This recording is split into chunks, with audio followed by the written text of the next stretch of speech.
You're listening to The Missing Why. People will tell you what they did. Some will even tell you how they did it.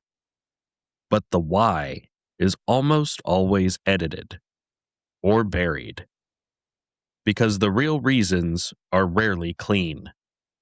They're shaped by fear, by ambition, by ego, by pressure that never makes it into the story.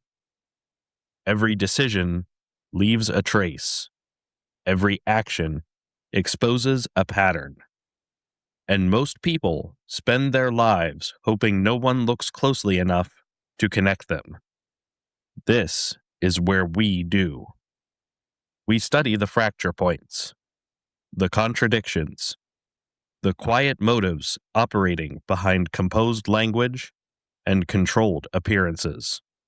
Because beneath every polished narrative, there is something else. And once you see it, you don't unsee it.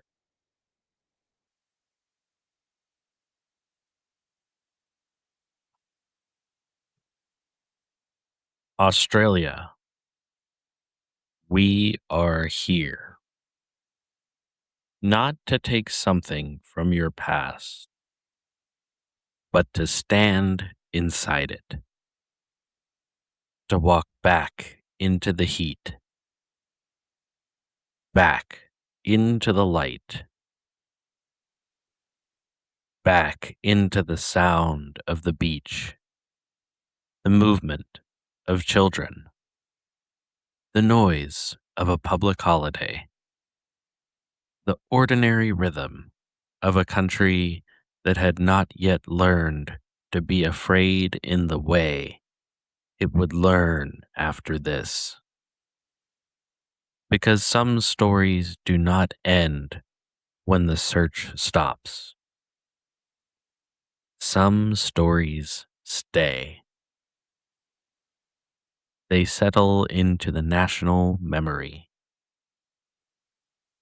They sit behind every warning given to a child. They change the way parents look at a street, a bus stop, a beach, a stranger, a delay. And sometimes, decades later, the past is not past at all. It is still standing there, in the sunlight, waiting to be understood. On January 26th, 1966, 3 children left their home in Somerton Park, South Australia. Jane Beaumont was 9 years old. Arna Beaumont was 7. Grant Beaumont was 4. They were going to Glenelg Beach, a familiar beach, a public beach, a place with sand, water, shops, buses, families, and summer air. It was Australia Day. The kind of day that should have belonged to childhood. The kind of day that should have ended with tired legs, wet hair, sunburned skin, and children walking back through the door. But they did not come home. Not at 2. Not later. Not ever. And somewhere between the ordinary beginning of that morning and the permanent silence that followed. Australia lost more than 3 children. It lost a kind of innocence because Jane, Arna, and Grant did not disappear from darkness. They disappeared from daylight. They disappeared from routine. They disappeared from a place people thought they understood. And that is what makes this case unbearable. Not simply that something terrible happened, but that it happened in a world that still looked safe while it was happening. This is the missing why. And this is the story of Australia's lost children.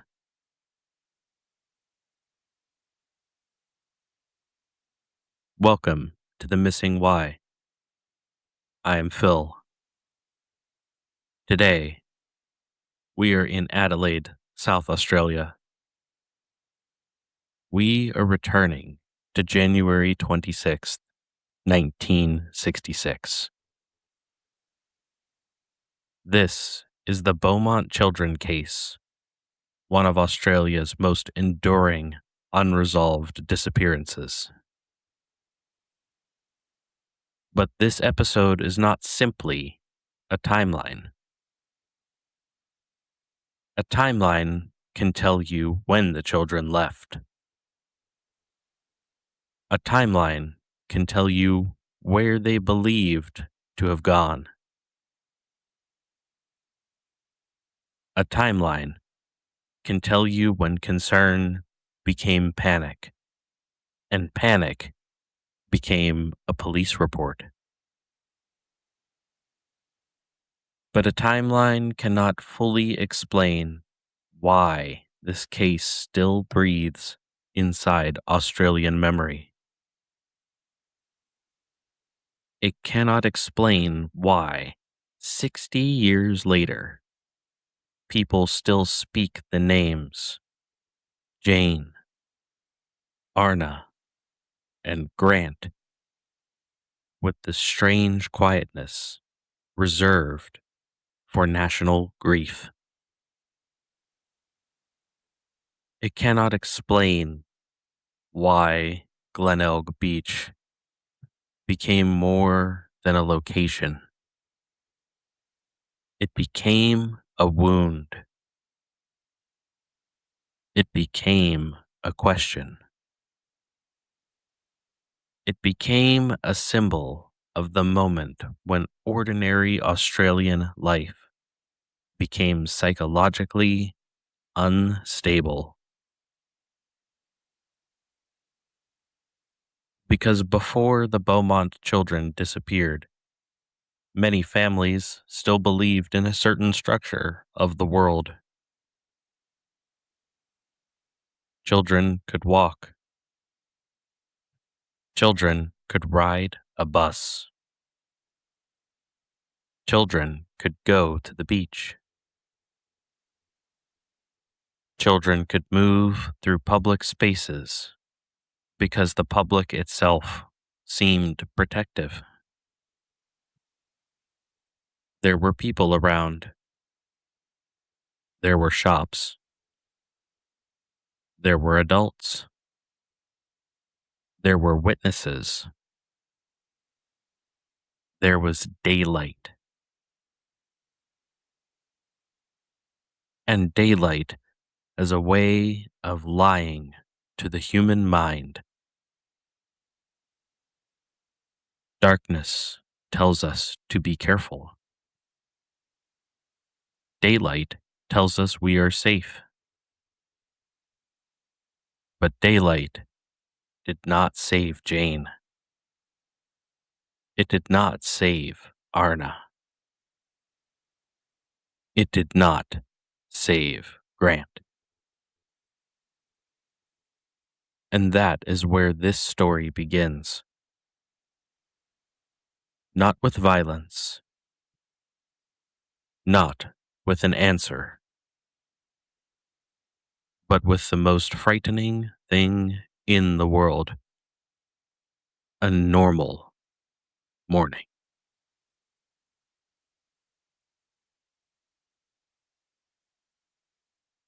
To understand this case, you have to resist the temptation to judge 1966 with the instincts of the present. Today, many parents would hear that 3 young children went to the beach without an adult and immediately feel alarm. But in 1966, the social atmosphere was different. ABC's timeline of the case notes. ABC's timeline of the case notes that children were to spend the day unsupervised at Glenelg Beach, and that, at this time, it was not unusual. That detail matters, because this was not a family acting outside the norms of its world. This was a family living inside them. The Beaumont children were not entering a place their world had marked as dangerous. They were entering a place their world had marked as ordinary. Glenelg Beach was not some abandoned road. It was not isolated bushland. It was not a hidden place.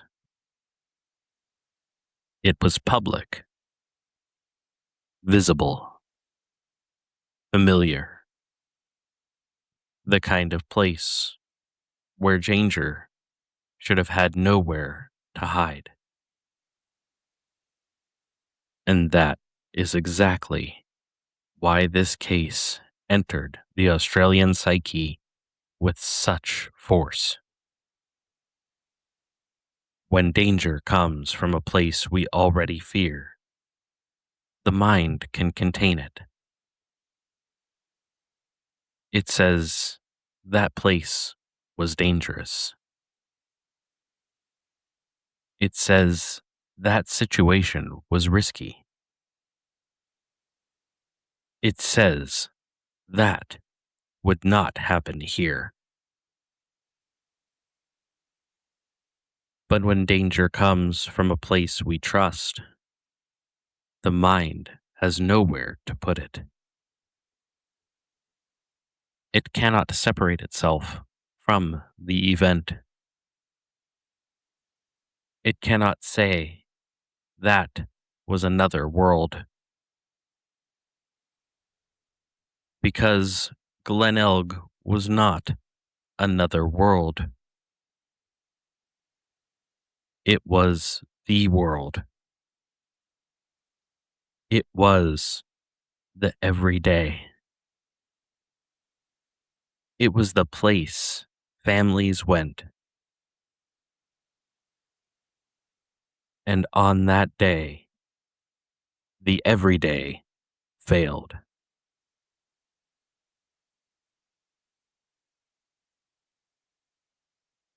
Jane was 9.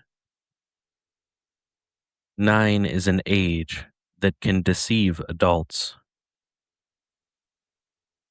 A 9-year-old can seem older than she is when she is holding responsibility. She can remember instructions. She can lead younger siblings. She can buy something. She can recognize a root. She can speak with confidence. And because of that, adults can forget how young 9 still is. 9 is still a child. 9 still wants approval. 9 still reads adults through tone, posture, confidence, and familiarity. 9 can be responsible and vulnerable at the same time.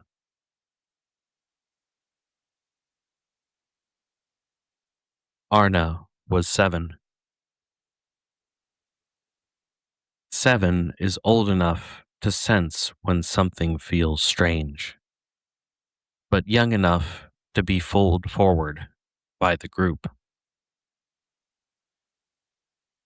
7 is old enough to sense when something feels strange, but young enough to be pulled forward by the group. 7 watches the older child.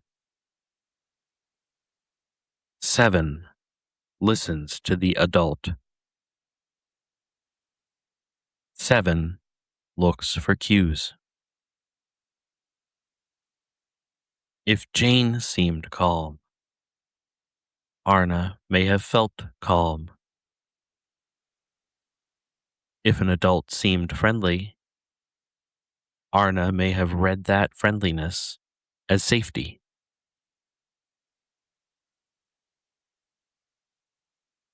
Grant was 4. At 4, a child is not navigating the world. He is attached to it through others. He follows. He holds close. He depends on the older sibling structure around him. That is important, because 3 children disappearing together is not psychologically simple. One child can be isolated. One child can be lured more easily. One child can be moved more quietly. But 3 children create a group. 3 children create visibility. 3 children create noise. 3 children create risk. So, if an offender was involved, the offender did not simply need opportunity. He needed control. And not necessarily control through immediate force. Force is loud. Force creates resistance. Force attracts attention. In a public beach environment, force is dangerous for the offender. The quieter path is compliance. The quieter path is trust. The quieter path is social camouflage. The quieter path is to look like someone who belongs.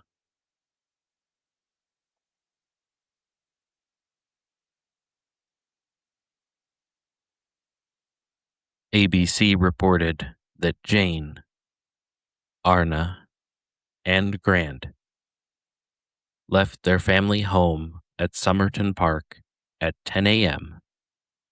and were due back at 2 p.m. 4 hours. That is the shape of the original expectation. A morning trip, a familiar outing, a return. That is what makes the beginning so cruelly simple.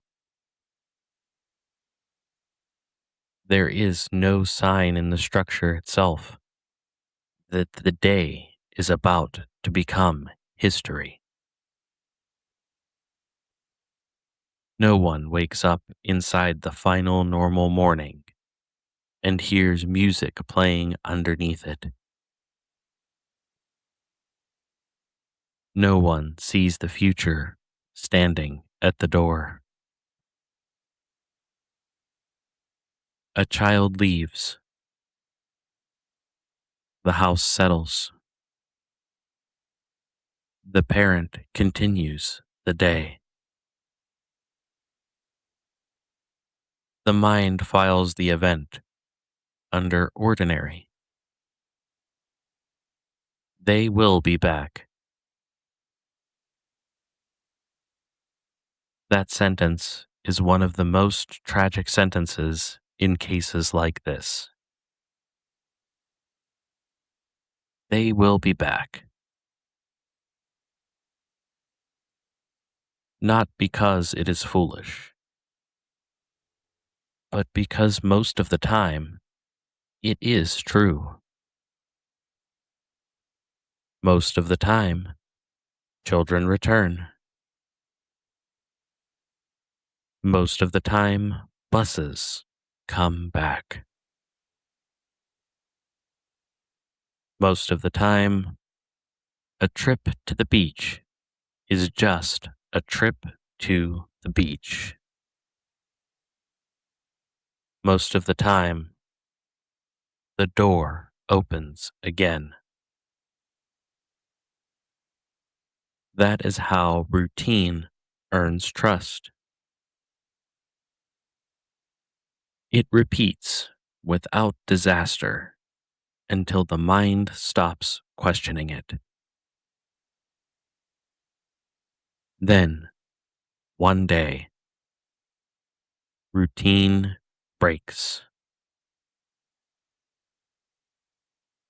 And once it breaks, everything that came before it becomes unbearable to remember. The goodbye, the timing, the instructions, the ordinary confidence, the moment the children walked away and the world still seemed intact.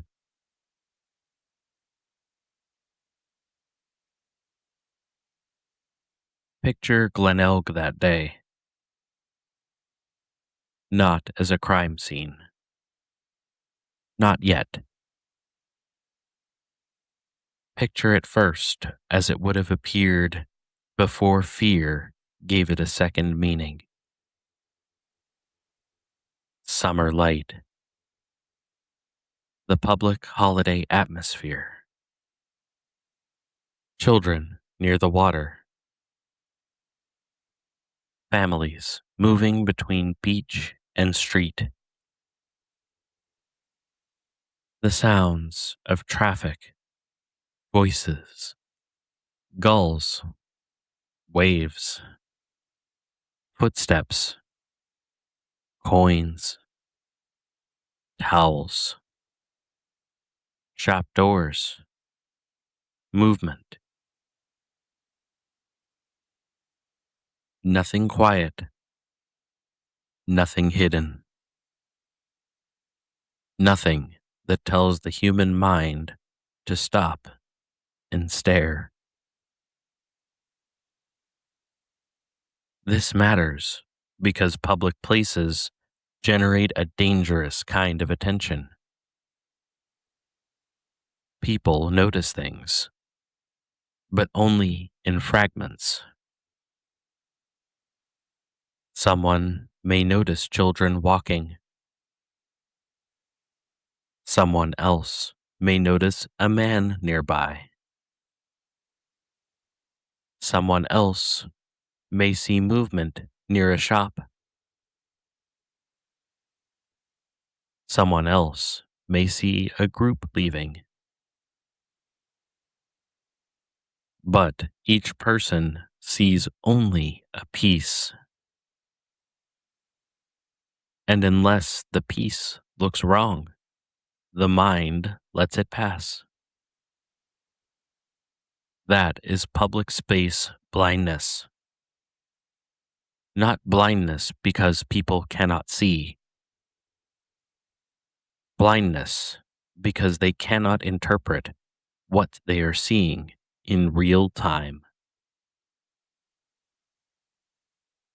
A child near an adult in public is not automatically alarming. A man speaking to children is not automatically alarming.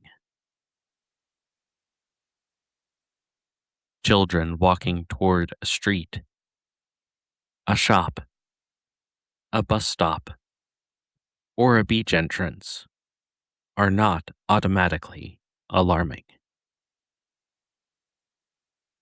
The ordinary protects the dangerous by giving it cover. And this is the psychological horror of the Beaumont case. If the children were with an unknown adult, the most frightening possibility is not that no one saw them. It is that people may have seen something and did not yet know what it meant.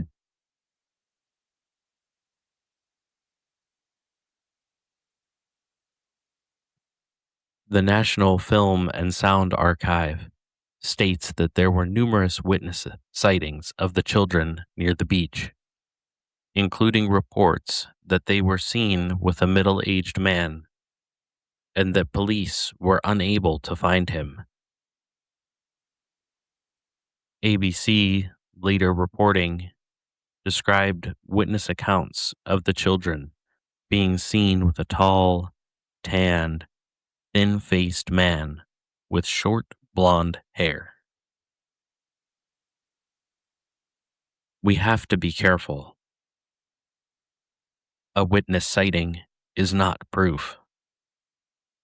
A description is not guilt. An unidentified man is not automatically an offender. Memory can shift. Reports can conflict. Time can contaminate certainty. But psychologically, the reported man matters because he represents the deepest question inside the case. How does a stranger become close enough to 3 children in daylight? How does he stand near them without alarm? How does he speak with them without resistance? How does he move within the social field without being stopped? There are only a few possibilities. He appeared harmless. He appeared familiar. He appeared useful. He appeared authoritative. Or the interaction appeared so ordinary that no one understood it as danger. This is social camouflage, not a mask, not a costume, a behavioral disguise. The ability to move through normal life without disturbing the pattern. Most people imagine danger announcing itself. They imagine a threat that looks wrong, sounds wrong, moves wrong. But experienced predators may know that the best way to hide is not to hide at all. It is to appear reasonable. It is to appear calm. It is to appear like someone who belongs in the scene. A man at a beach. A conversation. A child responding. A group moving. Nothing screaming. Nothing breaking. Nothing yet visible as crime. That is what fear learns too late. Danger does not always arrive as darkness. Sometimes it arrives as a man who does not look out of place.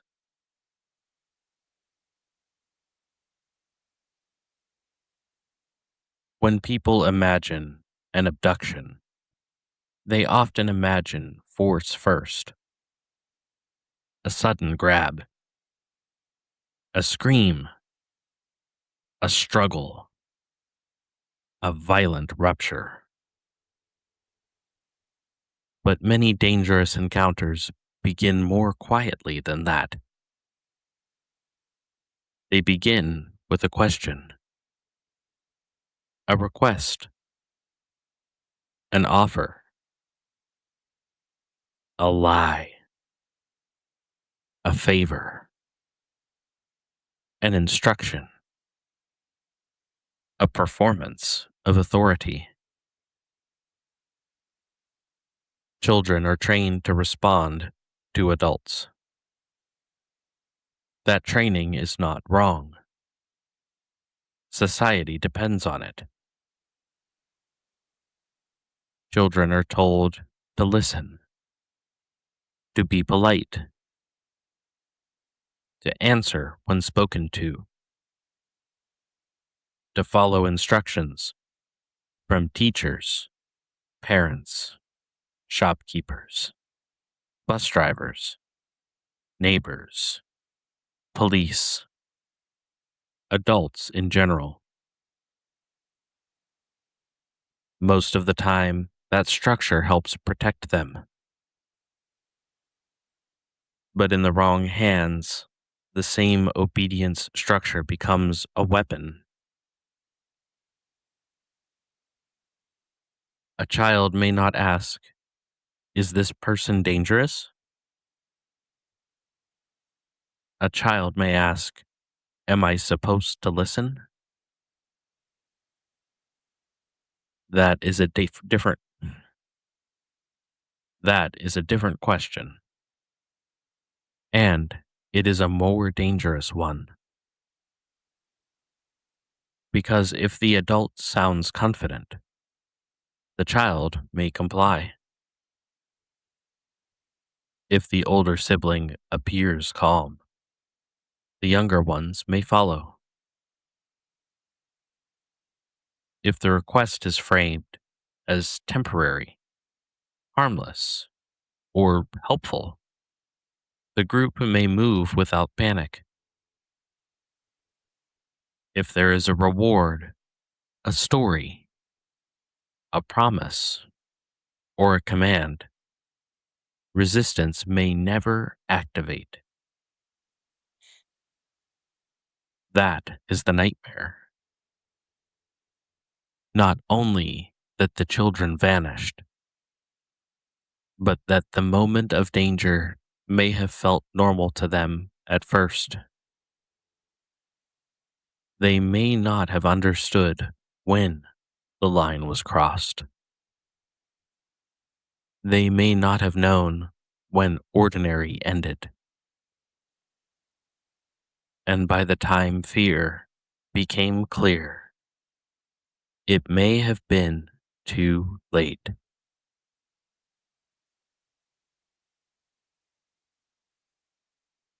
The children were due home at 2 p.m.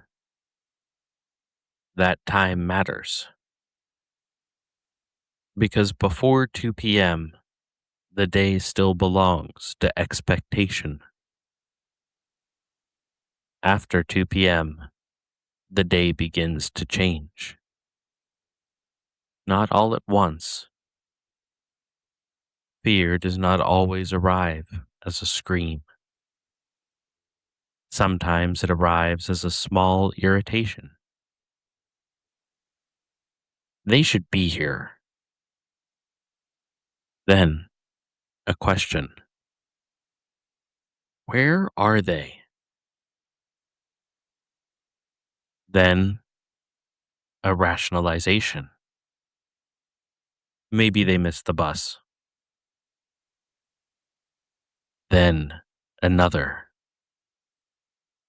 Maybe the beach was crowded. Maybe they lost track of time.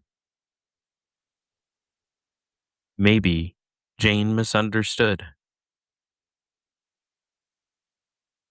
Maybe they are walking. Maybe they will be here soon.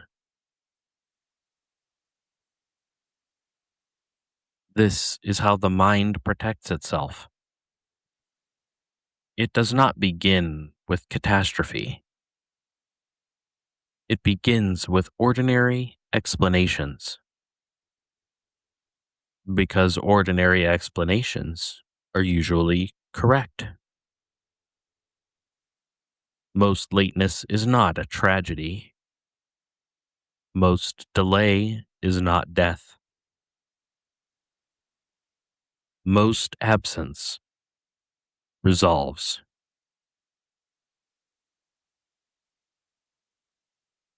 So the mind waits. And while it waits, time changes its nature. 2:05 is still reasonable. 2:15 is still explainable. 2:30 is uncomfortable. 3 o'clock becomes fear. 4 o'clock becomes dread. 5 o'clock becomes something else entirely. At some point, the house no longer feels like a house. It becomes a listening station. Every sound matters. Every footstep outside becomes possible return. Every passing vehicle becomes hope. Every minute that does not bring them home becomes evidence. This is the beginning of the second disappearance. First, the children disappear from the beach. Then, normal life disappears from the family.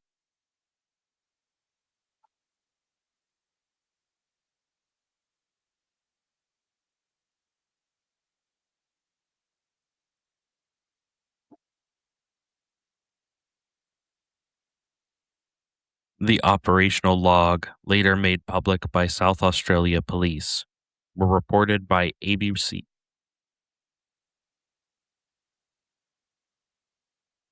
The operational log, later made public by South Australia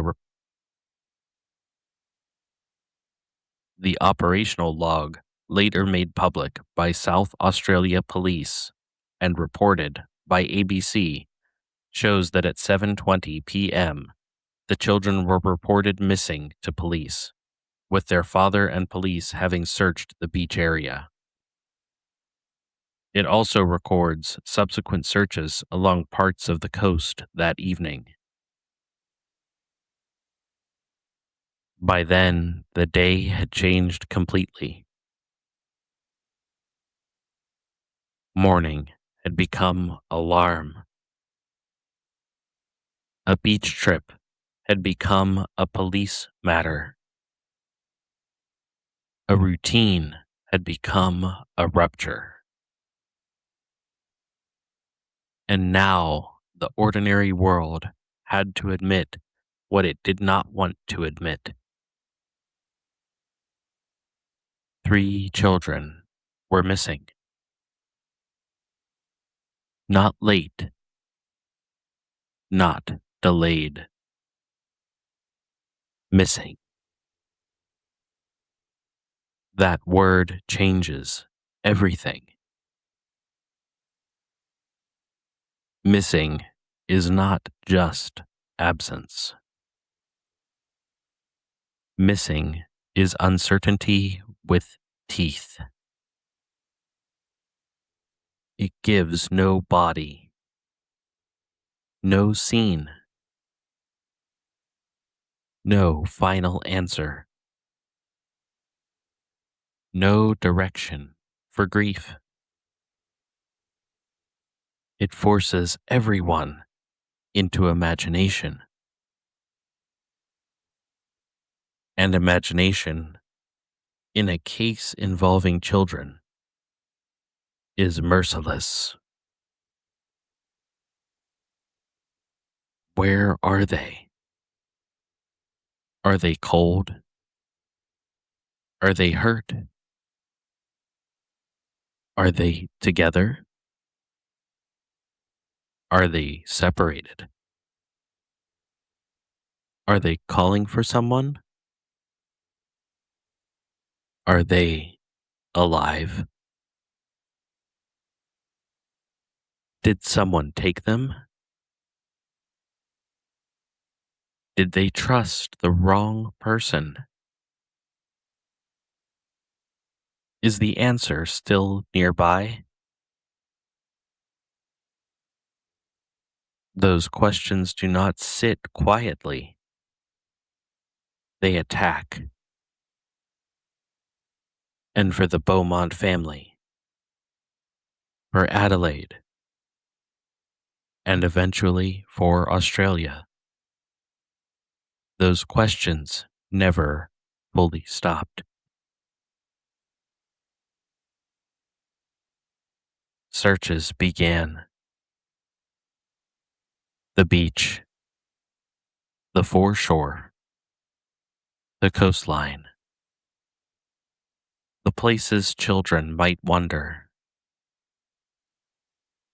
the places fear forces adults to look.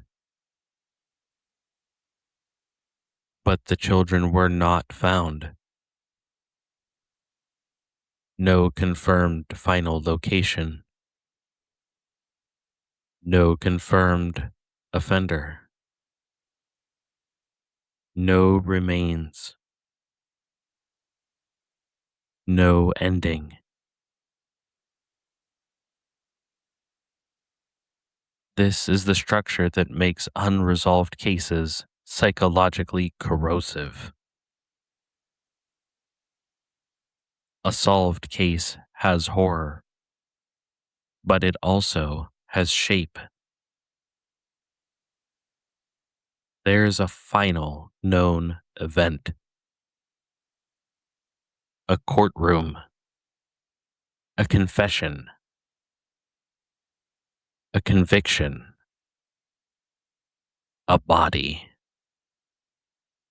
A place where grief can stand. The Beaumont case denied that. It kept opening new information, new suspects, new searches, new theories, new anniversaries, new disappointment. The National Film and Sound Archive notes that countless theories and suspects have been investigated over the decades, but none proved conclusive, and that the children have never been found. That is the cruelty. The case continued to live, but the children did not return. The country kept asking, but the answer did not come. And when a case remains unresolved long enough, the question becomes inherited. People who were not alive in 1966 learn the names. They learn the beach. They learn the outline. They learn the dread. The past becomes cultural property. The wound transfers from one generation to the next.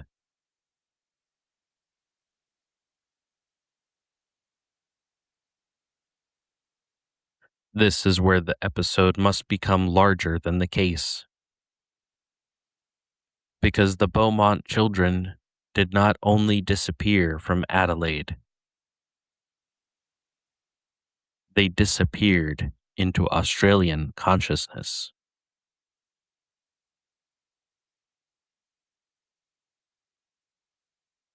Frank Pangallo in ABC's 2026, reporting on calls for a memorial at Glenelg Beach, described the case as having an enormous impact on the psyche of South Australians and said that generations had not forgotten the story. That is the phrase.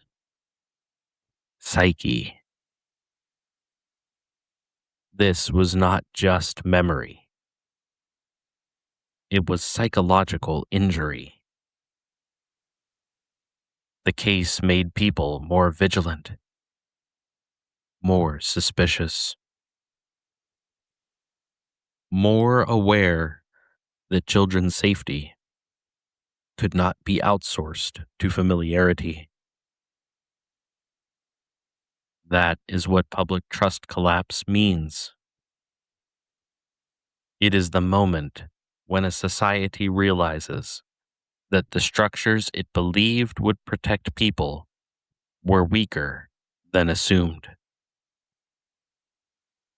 The familiar beach, the public holiday, the daylight, the crowd, the bus route, the presence of adults, the social expectation that children could move safely through ordinary life. One by one, those assumptions failed. Not because every person failed. Not because the whole country looked away with malice. But because the system depended on a belief that had never been stress tested against the right kind of danger. The belief was this: if a place feels safe, it is safe. The Beaumont case answered, no. Feeling safe is not the same as being protected.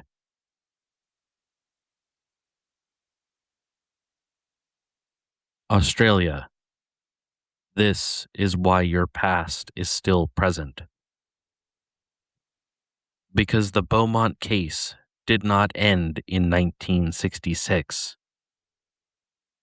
It continued every time a parent hesitated.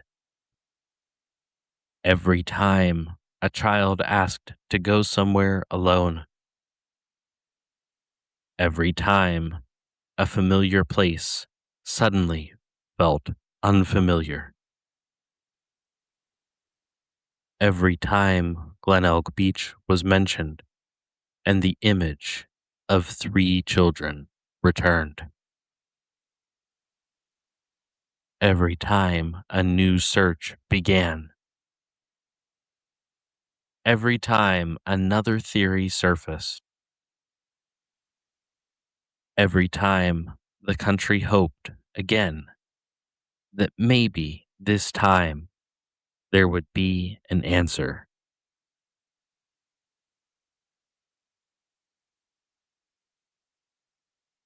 In 2025, a 7-day search at the former Castelloy site in North Plympton concluded without finding remains. ABC reported that the search removed thousands of tons of soil, found no remains, and that the story would continue as long as people remained interested in finding the answer. That is not only investigation. That is national grief trying to become resolution. The ground was opened because the question was still open. The soil was moved because the memory had not settled.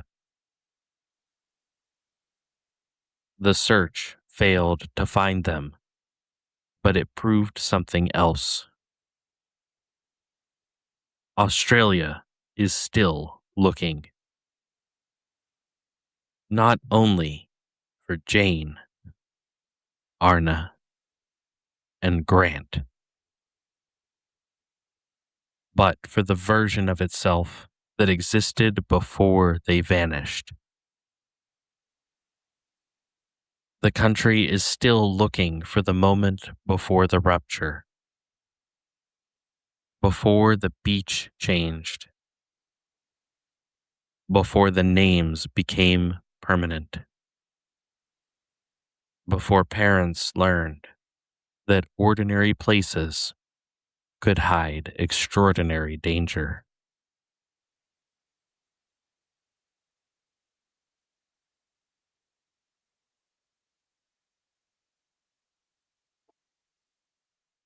Now we move into the formal psychological structure.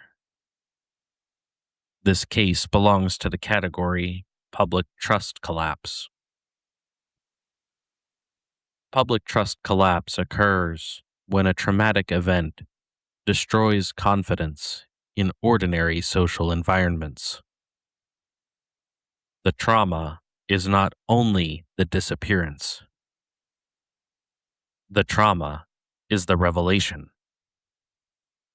The revelation that a beach can be public and still unsafe.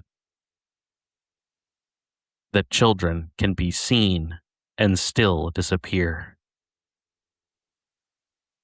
That adults can be nearby and still fail to understand danger in time. That a familiar route can become a path into the unknown. That daylight is not protection. That normal is sometimes only the surface of catastrophe. There are 5 psychological layers in this case. The first is routine. Routine created confidence. The children had gone to Glen Elg before. The route was familiar. The beach was known. Repetition lowered suspicion. The second is public visibility.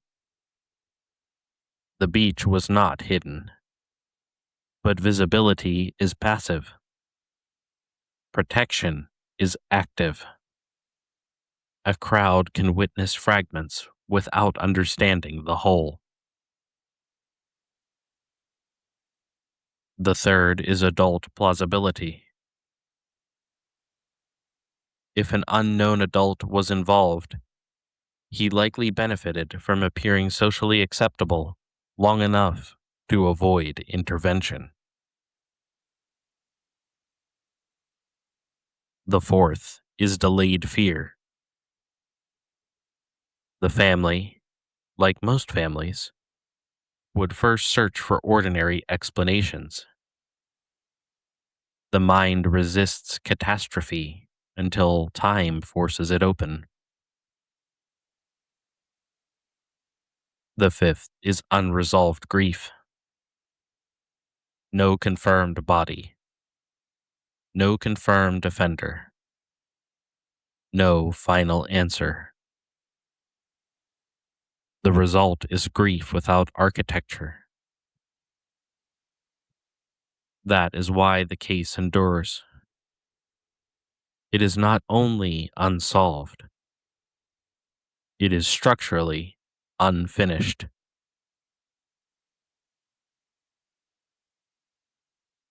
The fear in this case is not only the fear of a stranger. It is the fear of misreading the world. That is deeper. Because a stranger can be warned against. A dangerous place can be avoided. A bad area can be named. But what do you do when the dangerous thing is hidden inside the ordinary? What do you do when the threat does not appear as threat? What do you do when a child's obedience becomes vulnerability? What do you do when a public place creates the feeling of safety without the mechanism of safety? This is why the Beaumont case unsettles the nervous system. It tells the listener, you may not recognize the moment when safety ends. That is the deepest fear. Not that danger exists. Everyone knows danger exists. The deeper fear is that danger may arrive before recognition, that the line may be crossed quietly, that by the time the body understands, the world has already changed. For Jane, Arna, and Grant, we do not know the final sequence. We do not know the final place. We do not know the final voice they heard. We do not know whether they were afraid at first or only later. But the absence of that knowledge is part of the horror. The mind fills the silence, and the silence never answers back.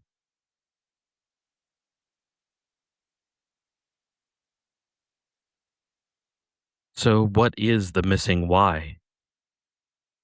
There is the literal why. Why did Jane, Arna, and Grant disappear? Why were they not found? Why did no conclusive suspect emerge? Why did no confirmed answer survive the decades? Those questions remain unresolved. But there is also the psychological why. Why did this case change Australia? Why did it remain so powerful? Why does it still pull attention 60 years later? The answer is because the Beaumont children disappeared at the intersection of innocence and assumption. They disappeared from a world that believed children could move through familiar public space and come home. They disappeared from a beach that looked safe.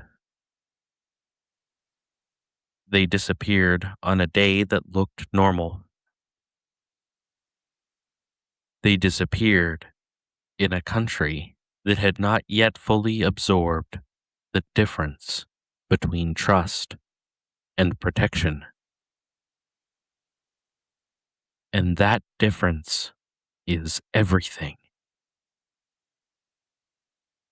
Trust is emotional. Protection is operational. Trust says, this place is familiar. Protection asks, what happens if something goes wrong? Trust says, people are around. Protection asks, who is actually watching? Trust says, they have done this before. Protection asks, what changes today? Trust says, they will come home. Protection asks, what if they do not? The Beaumont children disappeared in the space between those two worlds. And Australia has been standing in that space ever since.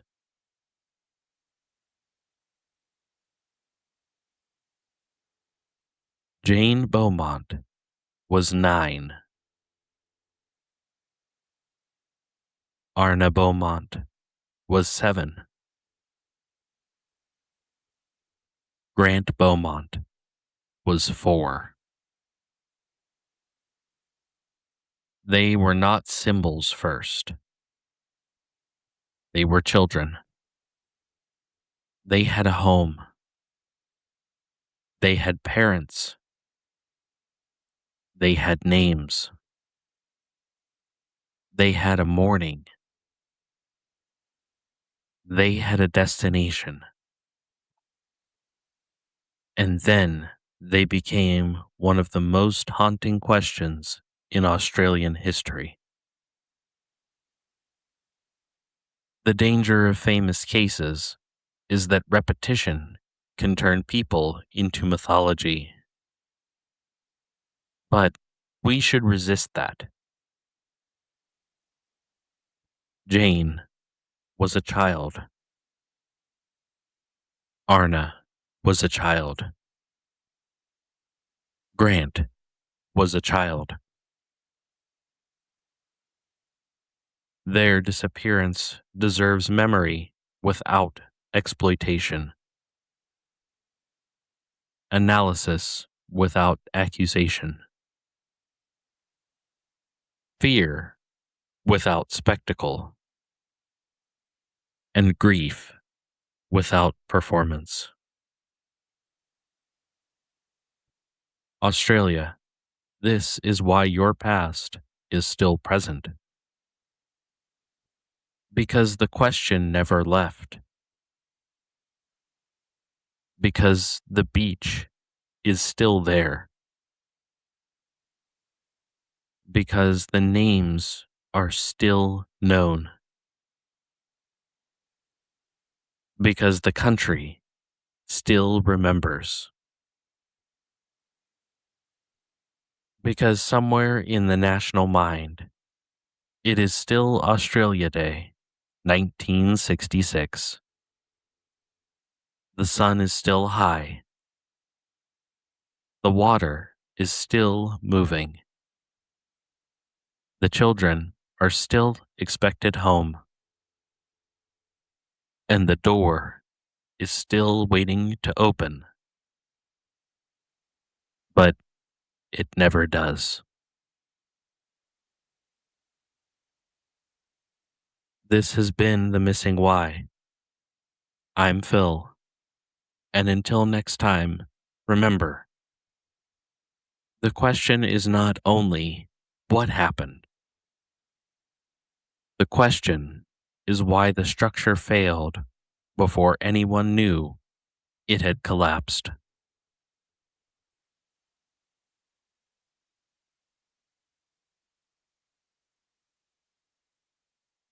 Some houses become famous because something was taken from them.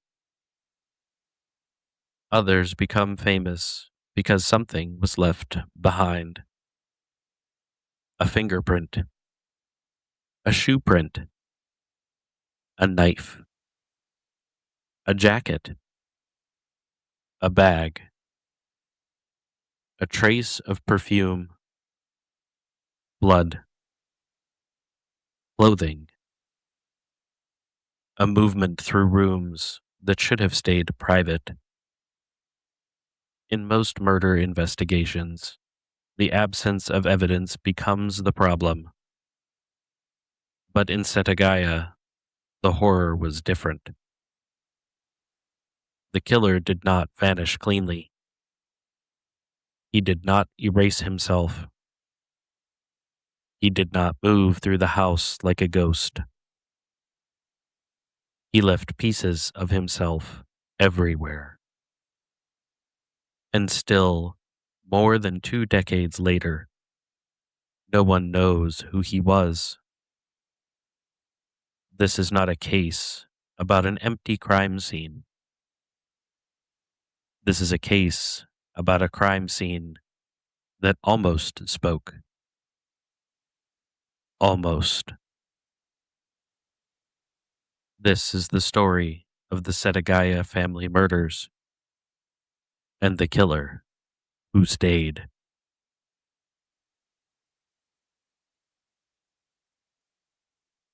The Miyazawa family lived in Kamisoshigaya in Setagaya, Tokyo.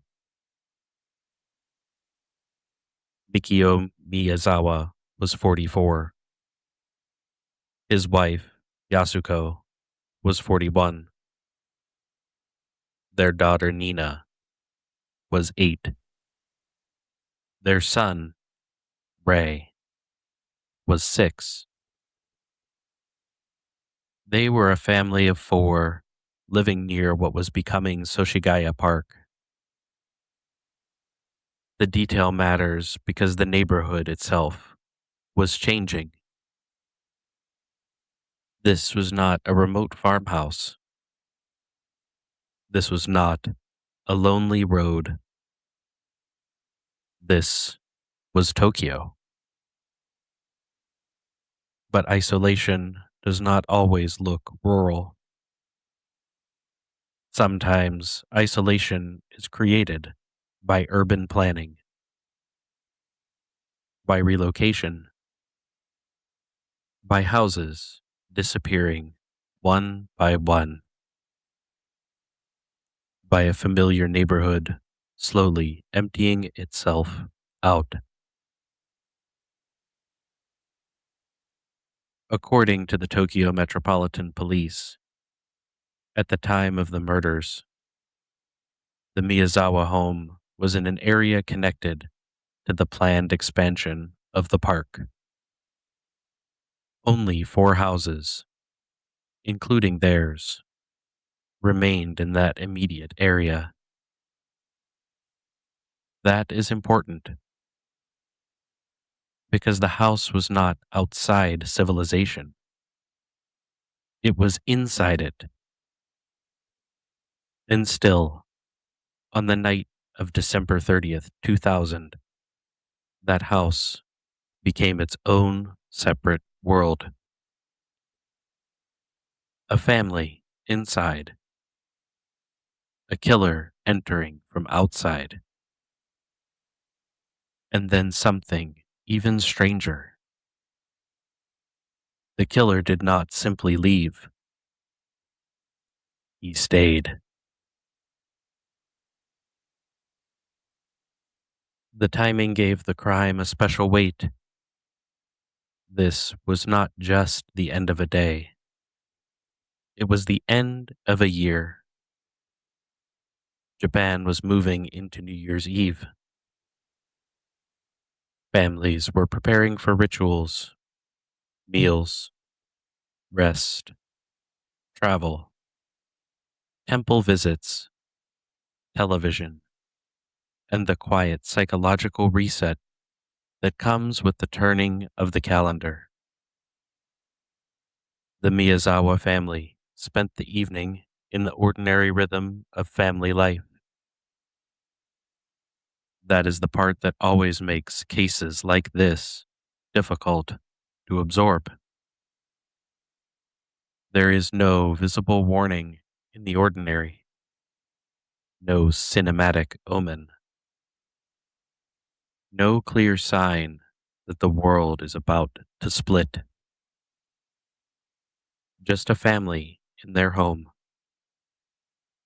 Parents, children, dinner, television, night. Then, sometime between around 11 p.m.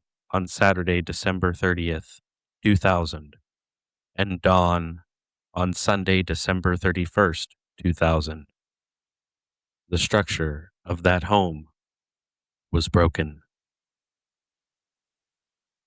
The family of four was murdered. But the crime did not end when the violence ended. That is what makes this case so disturbing. Because most offenders want time to shrink. They want to enter, act, escape, disappear. But in Setagaya, the killer remained inside the home.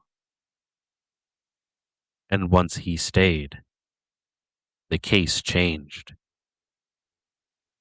It became more than a murder investigation. It became a psychological puzzle.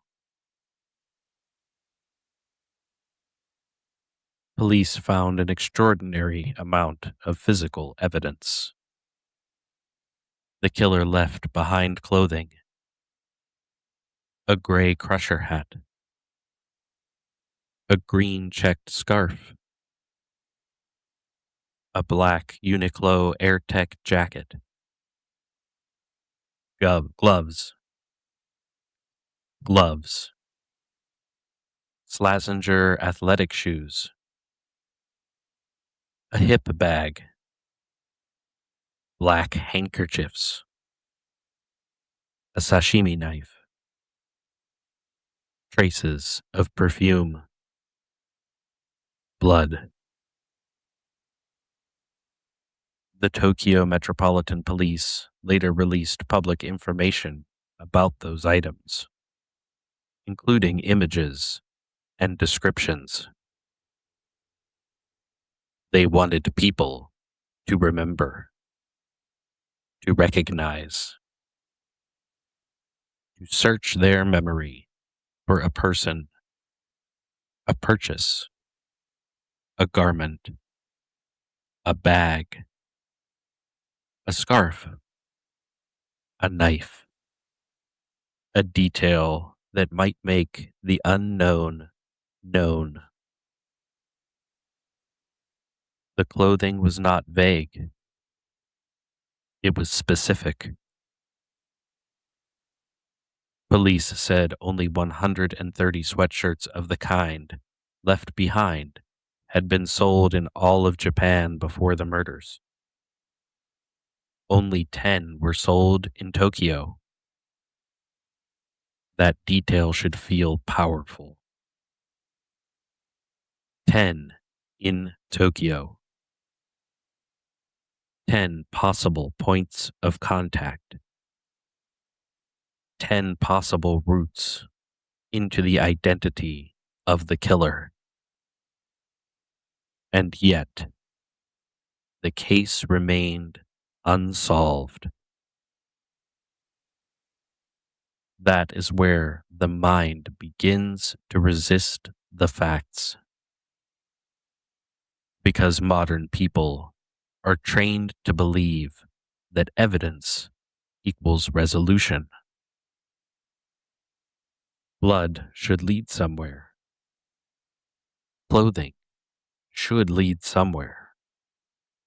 A shoe size should lead somewhere. A weapon should lead somewhere. A bag should lead somewhere. A trace of perfume should lead somewhere. The more the killer left behind, the more the public expected the case to close. But Setagaya refused that expectation. The house kept the evidence. The evidence kept the story. But the story still did not produce a name.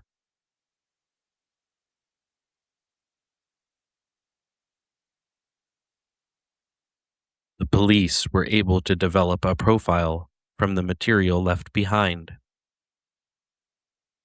They believed the killer sustained injuries to his hands during the crime. They knew his blood type was A. They described him as someone likely around 170 centimeters tall, slim, and probably right-handed. The hip bag gave them another physical clue. The belt length suggested a waist measurement of roughly 70 to 75 centimeters.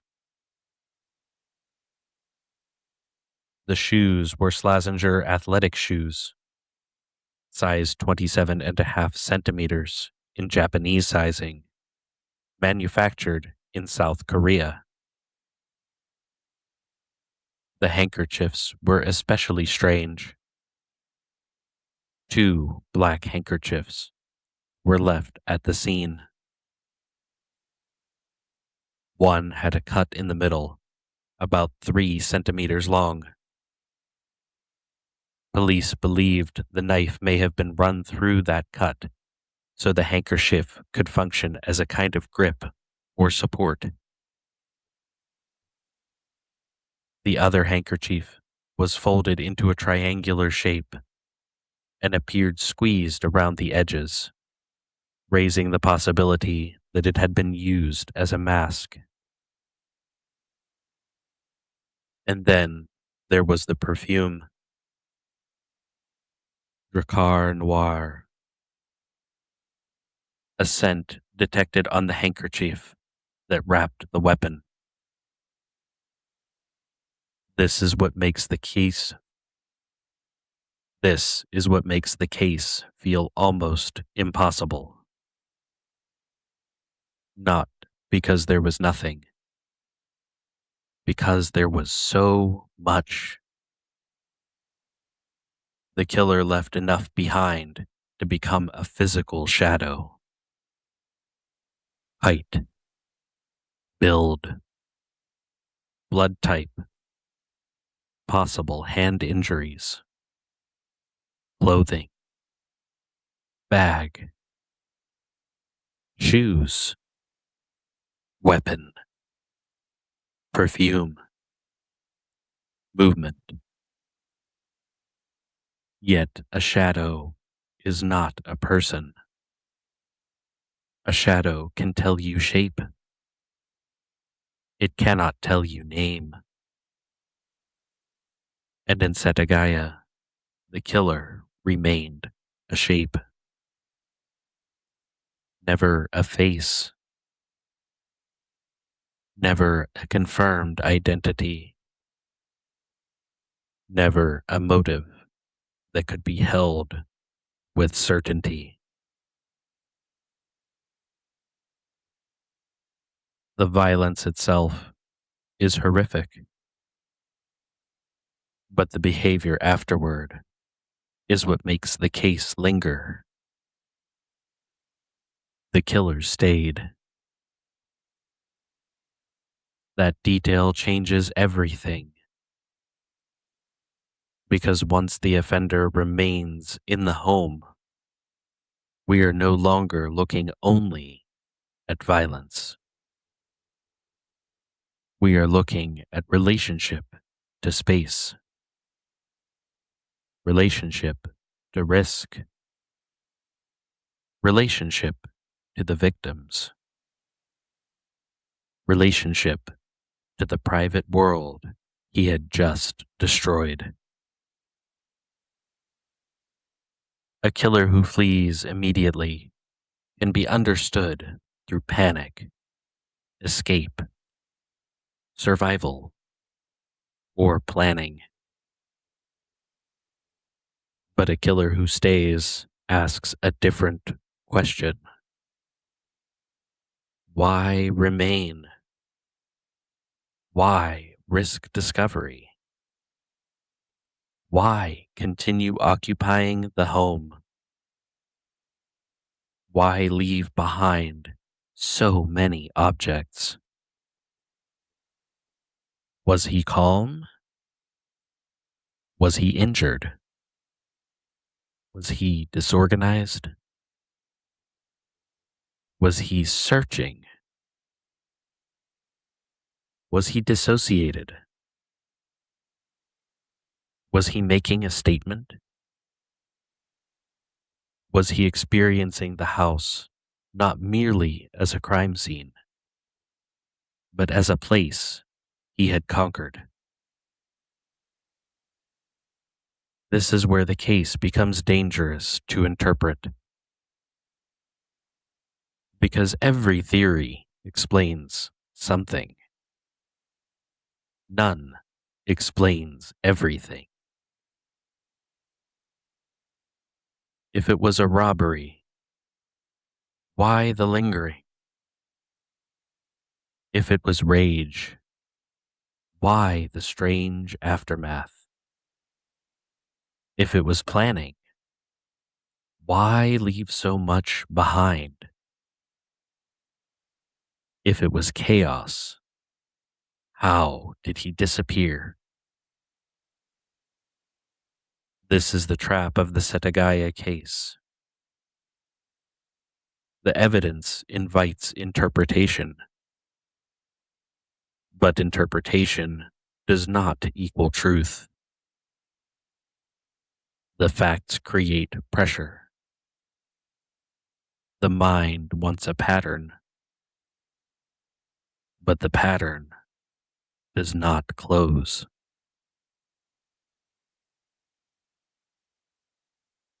In many cases, the house is only a location. Here, the house becomes a character. The home does not simply contain the crime. It contains the contradiction. A family's private world. Children's rooms. Stairs. A bathroom. A kitchen. A computer. Clothing that did not belong. Blood from the person who should not have been there. Objects left behind by the person who destroyed the family. The house became an archive. but it was an archive without a final page. That is what makes Setagaya so psychologically heavy. The home kept evidence, the way a body keeps trauma. Not as a clean narrative, not as an answer, but as fragments. A hat, a jacket, a scarf, a bag, a knife, a scent, a trace, a wound. Each item seems to speak, but none of them speaks completely. The killer left behind parts of himself, but not the part everyone needed most. His identity, his reason, his missing why.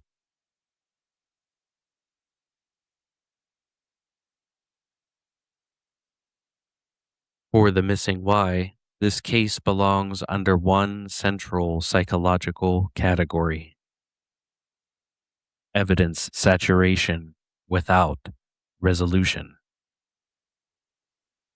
That means the case contains an unusual amount of physical, behavioral, and circumstantial evidence.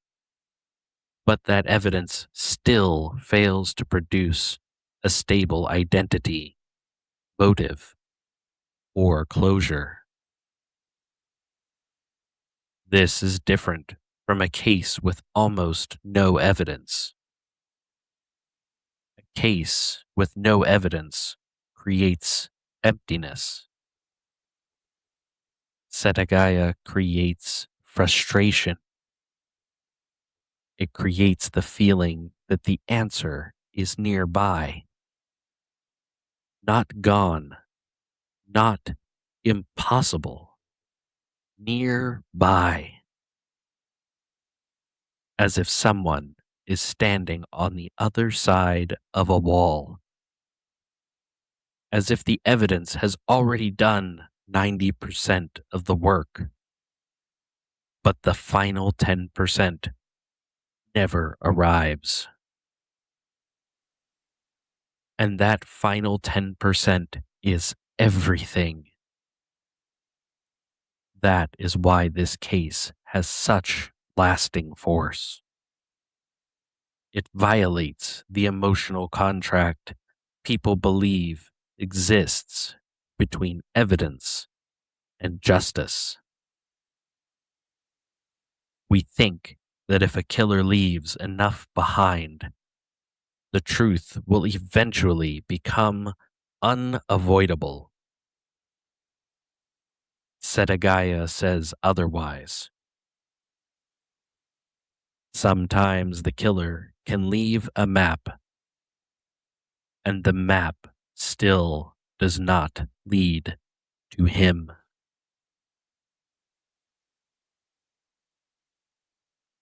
The Setagaya family murders remain one of Japan's most haunting, unsolved cases because they combine several fears at once. The fear of the home being invaded, the fear of children being harmed, the fear of a killer who behaves irrationally, the fear of a system having evidence, but not closure, the fear that a person can leave behind blood, objects, traces, and habits, yet still disappear back into the world. And beneath all of that is one final fear: that maybe The killer was not a mastermind. Maybe he was not some perfect criminal. Maybe he was injured. Maybe he was careless. Maybe he was disorganized. Maybe he made mistakes and still he escaped. That possibility is more disturbing than genius. Because if he were a genius, the case could be explained as exceptional. But if he was sloppy and still vanished, then the world feels less secure. It means the failure was not only in the mystery, it was in the gap between evidence and identification, between knowing things about a person and knowing the person, between forensic detail and human certainty. The house knew him. The evidence knew him. But the world did not.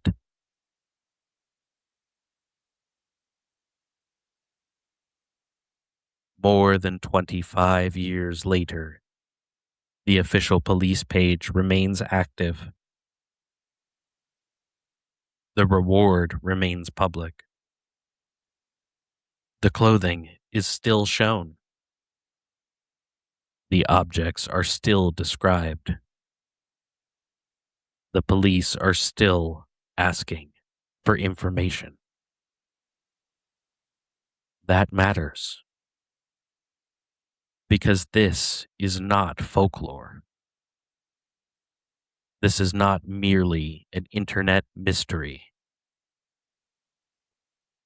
This is an open wound in the form of an investigation. A family of 4 was murdered. A house became evidence. A killer left behind almost everything except his name. And so the question remains, not only who did it, not only how did he escape, but why did a crime scene so full of answers fail to answer the question that mattered most? That is the missing why.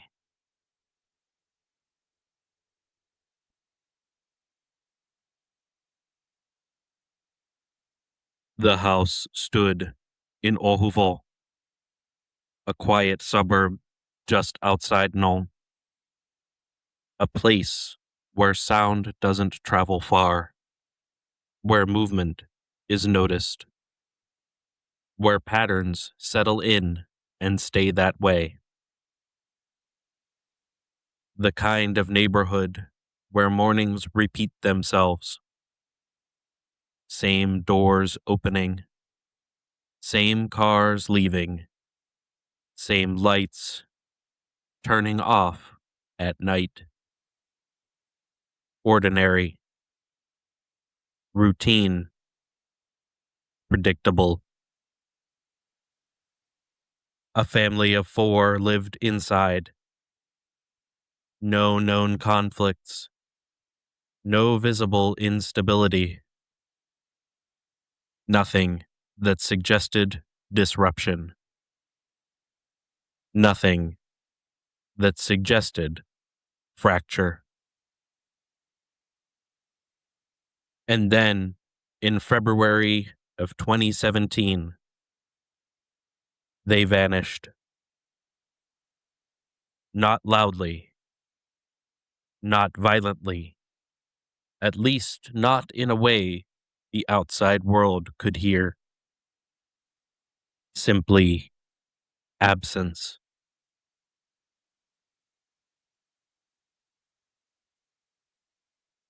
No calls, no messages, no digital trace of departure. Their phones stopped where they last were.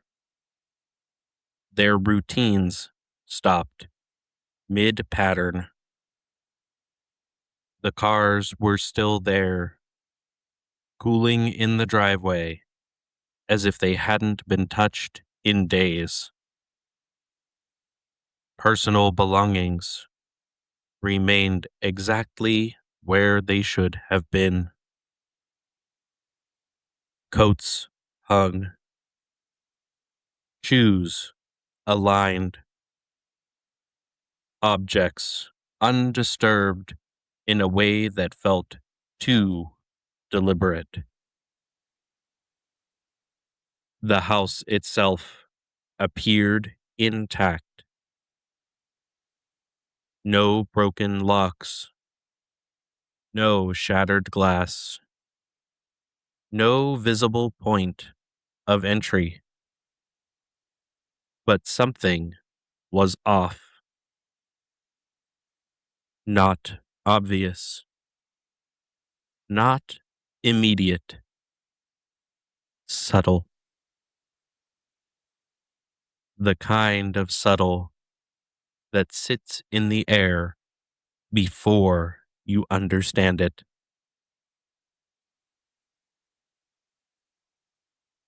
There were traces, small, fragmented, easy to overlook if you weren't looking closely enough. Dark stains, not pooled, not fresh, but present, embedded into surfaces where they didn't belong. Partially cleaned, wiped, but not erased. The kind of cleaning that suggests interruption or urgency. Not enough to confirm anything immediately, but enough to suggest something had already happened. Something contained.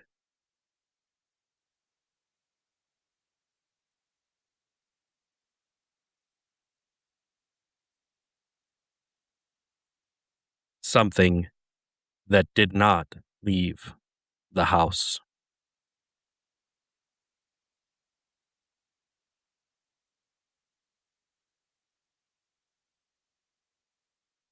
The family did not leave. They were removed from inside a structure that had not been forced open. No breach, no external disruption, which means the event did not begin as intrusion. It began as access. Access granted without resistance. Doors that were opened, not broken. Spaces that were entered without hesitation, which narrows the field because access requires recognition, and recognition lowers defense. As the investigation expanded, a connection surfaced. A relative, not distant enough to be irrelevant, not close enough to be constantly present. Someone who could arrive without raising alarm. Someone who could stand inside that house and not feel out of place. Someone who knew the layout, the entry points, the blind spots, the rhythm of the people inside.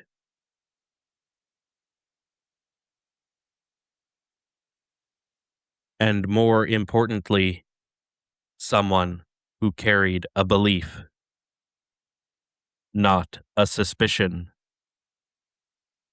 not a passing thought.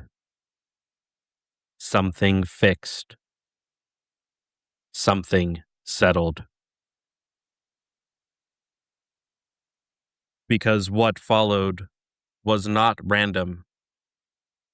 It did not unfold. It was constructed, deliberate, layered, already decided before it began.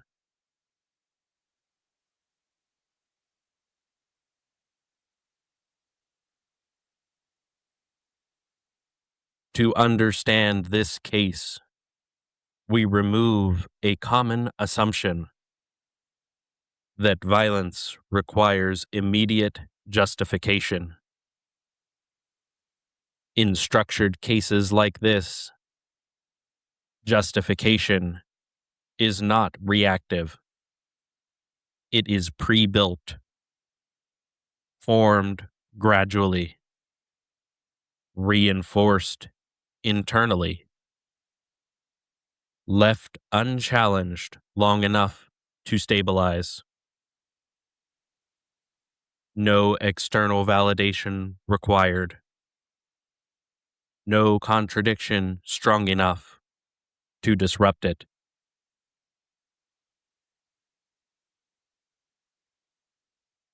The offender believed something specific, that the family possessed items that rightfully belonged to him. Not suspected, believed. That distinction matters. Suspicion allows for hesitation. It leaves space for re-evaluation. Belief closes that space.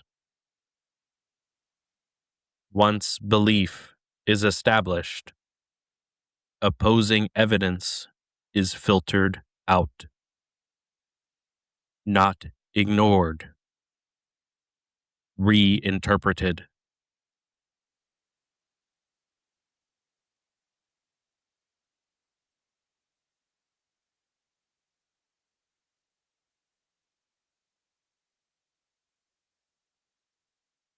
No forced entry, no immediate signs of chaotic resistance, which indicates the initial interaction did not trigger alarm.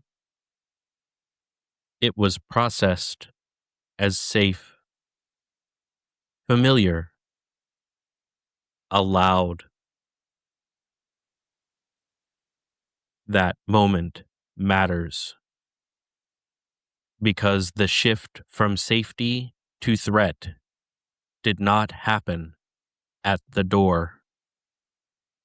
It happened inside, at close range, where reaction time shortens, where trust delays response.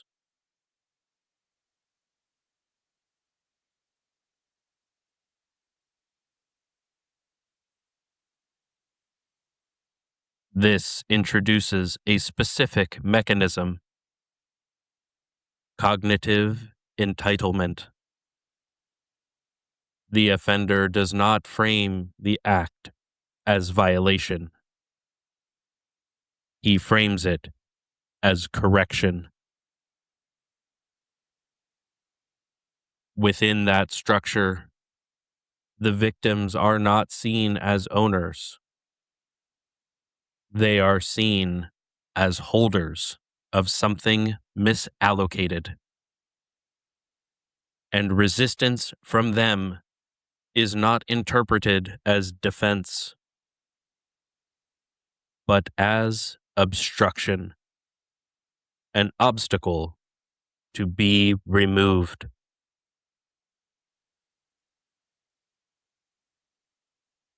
Once that internal position stabilizes, escalation becomes procedural, not emotional. There is no surge required, no loss of control, because the narrative has already aligned intention with action. The act is no longer a decision point. It is merely a step.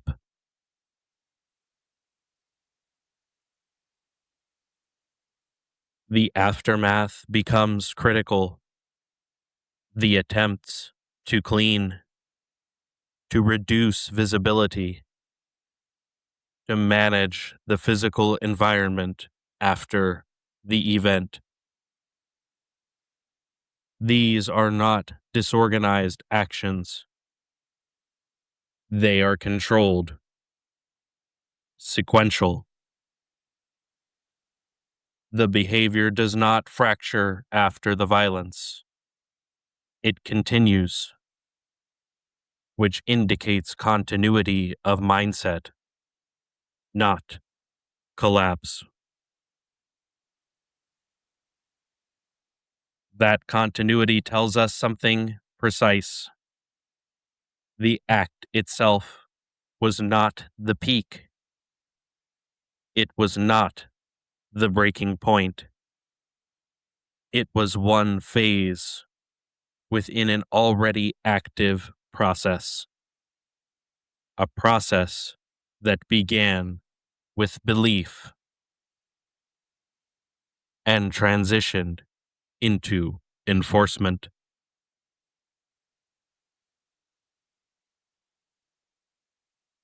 This is not impulsive violence.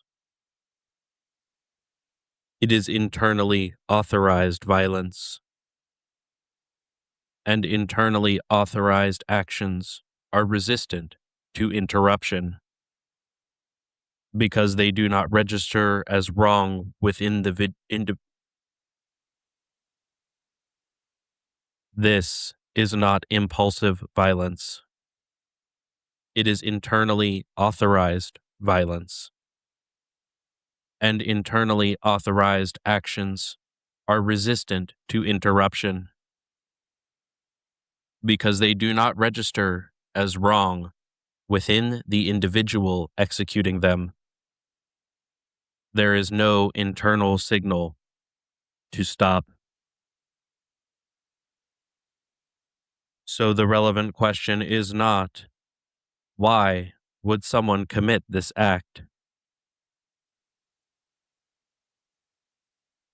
It is what happens when a person no longer distinguishes between what they believe and what they are justified in doing. Because once that boundary dissolves, there is no negotiation, no recalibration.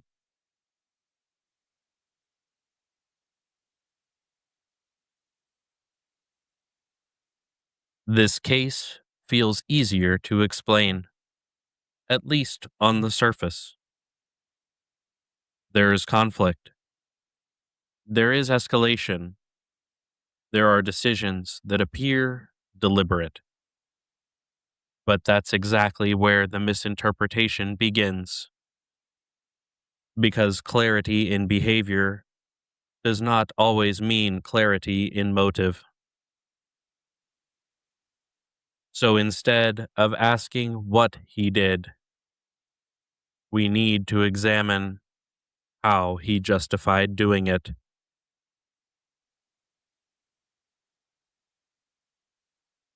Start with baseline, not just who this person was, but how they understood themselves. Because in this case, behavior is not random. It's consistent with an internal narrative. Some individuals do not organize their lives around stability. They organize around control. Control of environment. Control of perception. Control of outcomes. And over time, that control becomes identity, not something they use, something they are.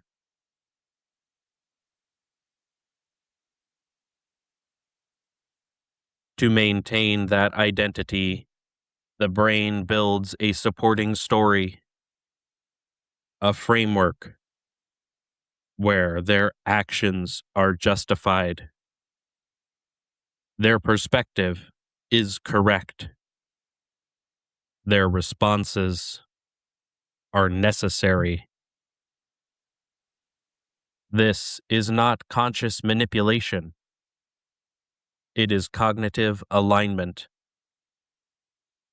Reality is adjusted to preserve internal consistency.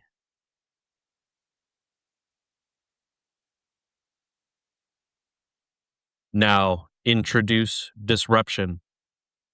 Someone challenges the structure. Not just behavior, but authority. And this is critical. The threat is not experienced as disagreement. It is experienced as destabilization. Because if control defines identity, losing control feels like losing self.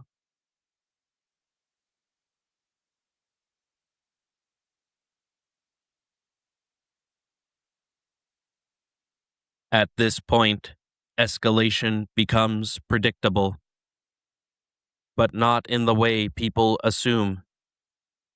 It doesn't begin with violence.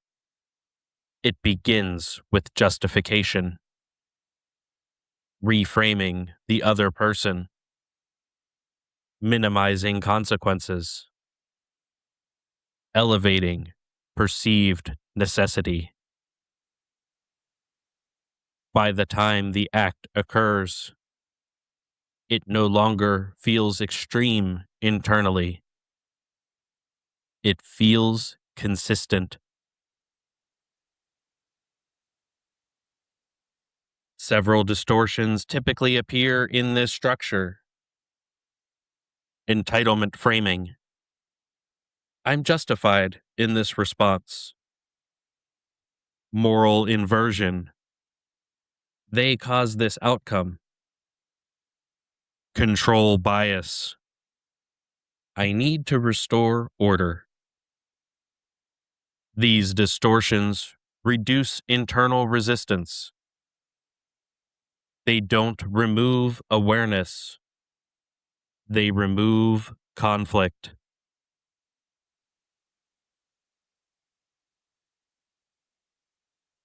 This is where most analyses fail. They focus on intent. But in cases like this, intent is downstream. The real driver is justification. Because once an action is justified internally, execution becomes easier.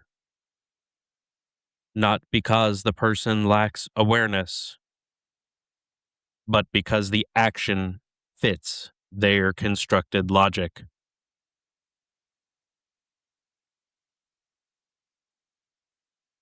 Now examine what follows. Does the individual attempt concealment, maintain narrative consistency, show selective acknowledgement? These are indicators of preserved identity structure. Unlike the previous case where the system collapsed, here the system remains intact, which is more stable and more dangerous.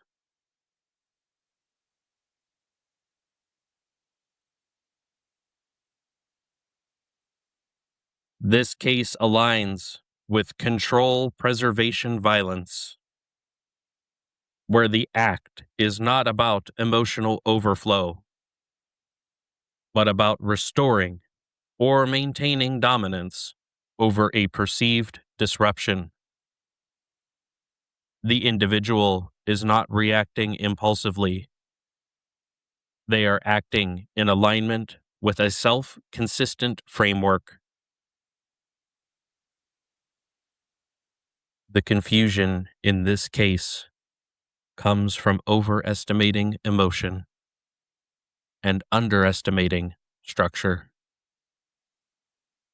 This is not someone who lost control. It's someone who believed they were maintaining it. That distinction changes everything because it reframes the act from breakdown to enforcement.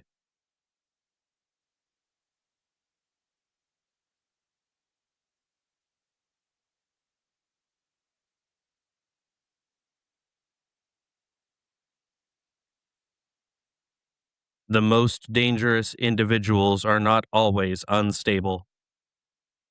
Some are perfectly consistent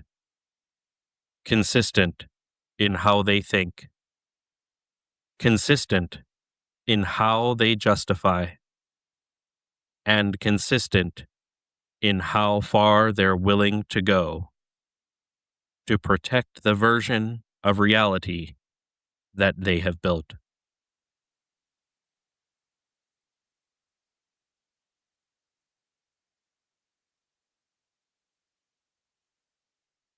The farmhouse stood alone, about a mile from the nearest village.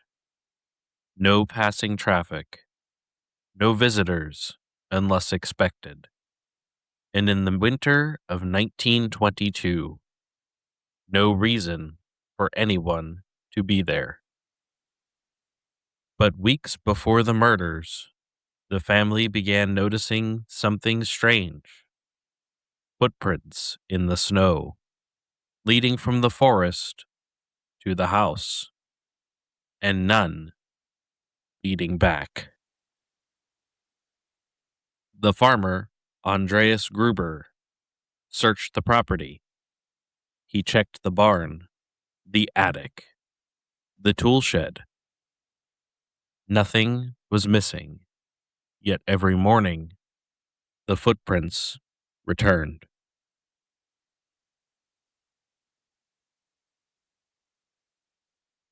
Then came the sounds. Heavy footsteps above the ceiling at night. Not settling wood.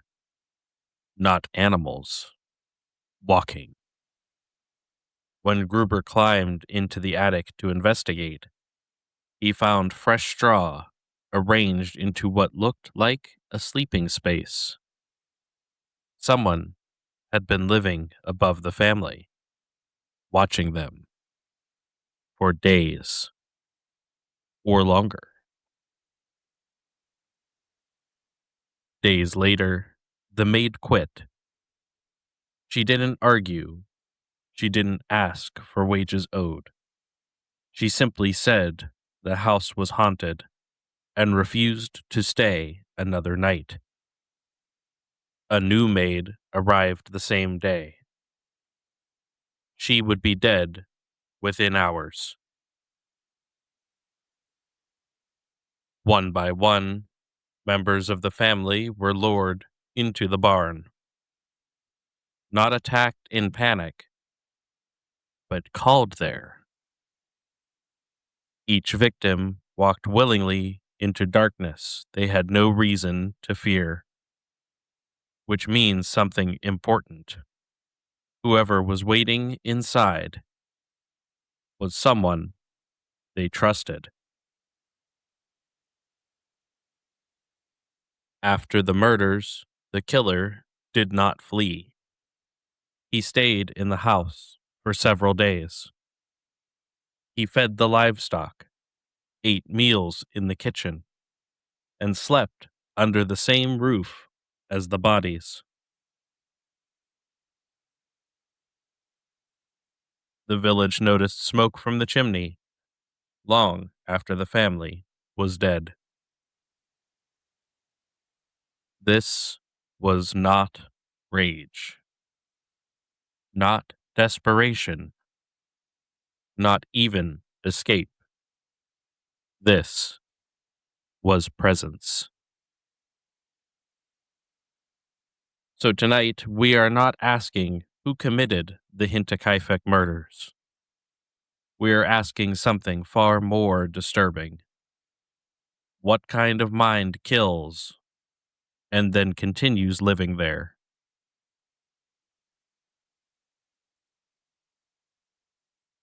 To understand this crime, we have to remove a common assumption. Most murders are emotional. So psychologically, the relationship between offender, nope. To understand this crime, we have to remove a common assumption. Most murders are emotional. This one wasn't. The killer waited inside the home before the attack and remained inside the home after the attack. That tells us the objective was not elimination, it was occupation.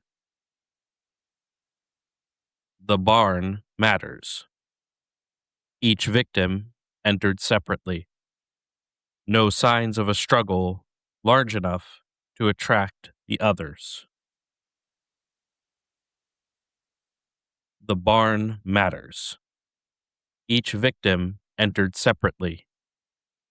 No signs of a struggle large enough to alert the others.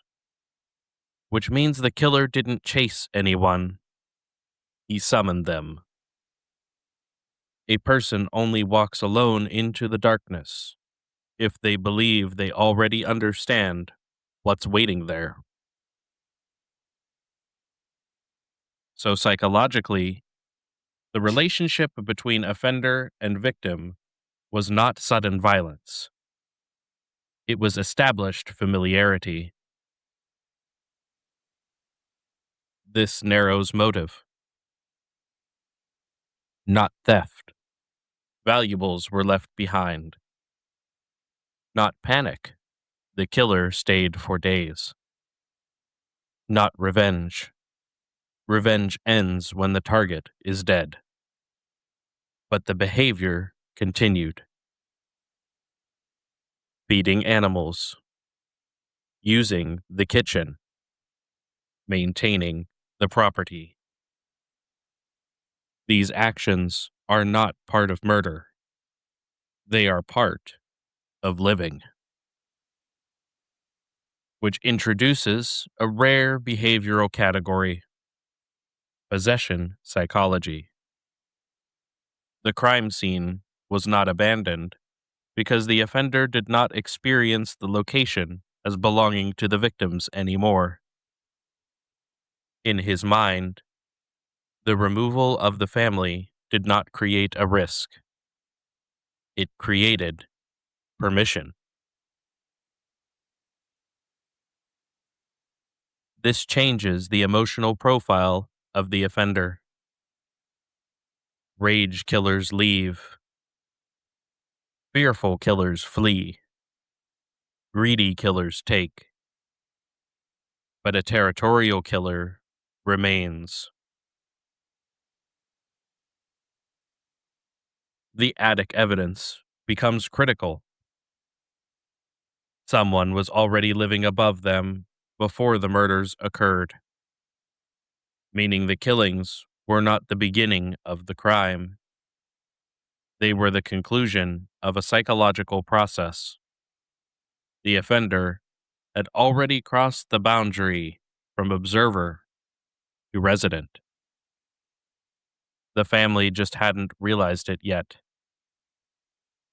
So the real question of Hinterkaifeck is not who attacked the family. It is how long had the killer believed he lived there before he acted like it.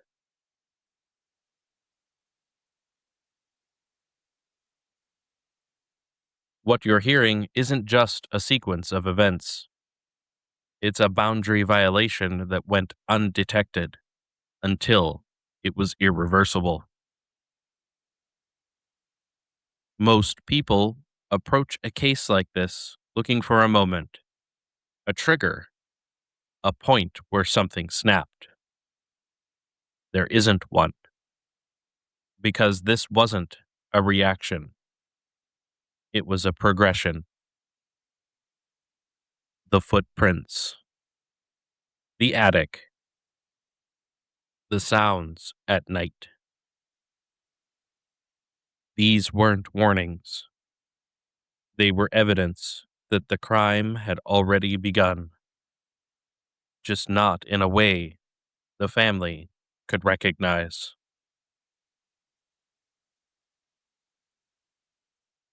The offender didn't enter the home through force. He entered through exposure. Observation became familiarity. Familiarity became comfort. And comfort became entitlement. That shift is critical because once someone no longer experiences a boundary as real, they don't feel like an intruder. They feel like they belong. Now, focus on the barn. Each victim walked in alone. No resistance.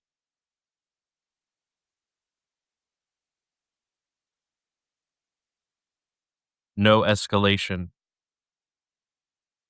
No attempt to alert the others.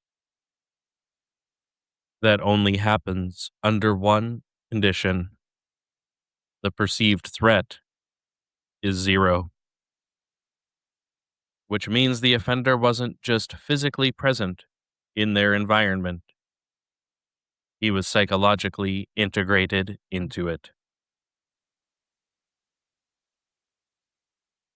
And this is where most people misread what happened. They assume the violence created the control. It didn't. The control was already there.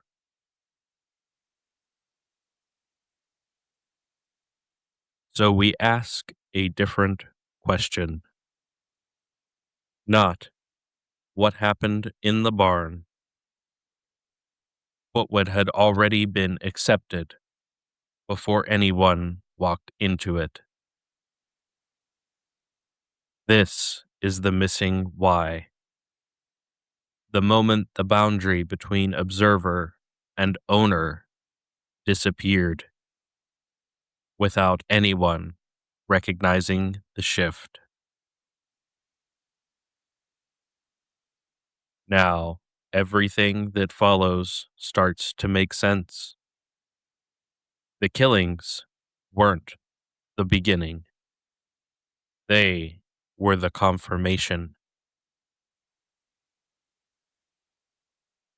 And then we look at what happens after.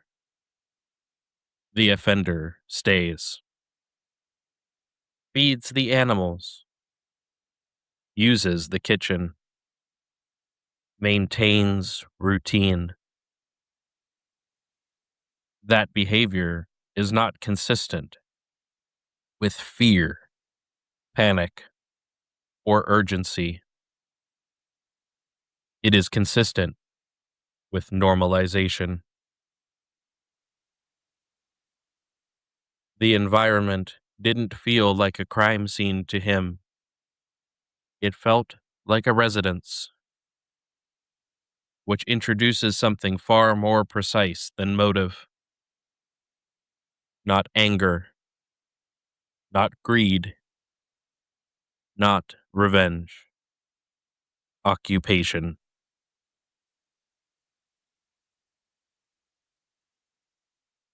This is possession-based psychology. The removal of the family wasn't the objective. It was the final step in resolving a conflict that had already been decided internally. Who this space belonged to. And by the time the violence occurred, that question had already been answered, just not by the people who lived there. So the real question isn't who was inside that house. It is this: at what point does observation become ownership without anyone noticing the shift?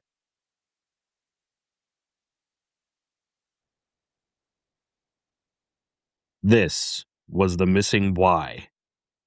If something felt off, it's because it was supposed to. Most people don't want clarity. They want coherence. Something that sounds right, even if it isn't. But the truth doesn't behave that way. It exposes. It disrupts. It forces you to confront the difference between what you believe and what's actually driving you. So before you move on, examine your own decisions. Not the version you explain to others, the one you avoid explaining to yourself. Because that's where everything starts. And whether you acknowledge it or not, it's already shaping what happens next.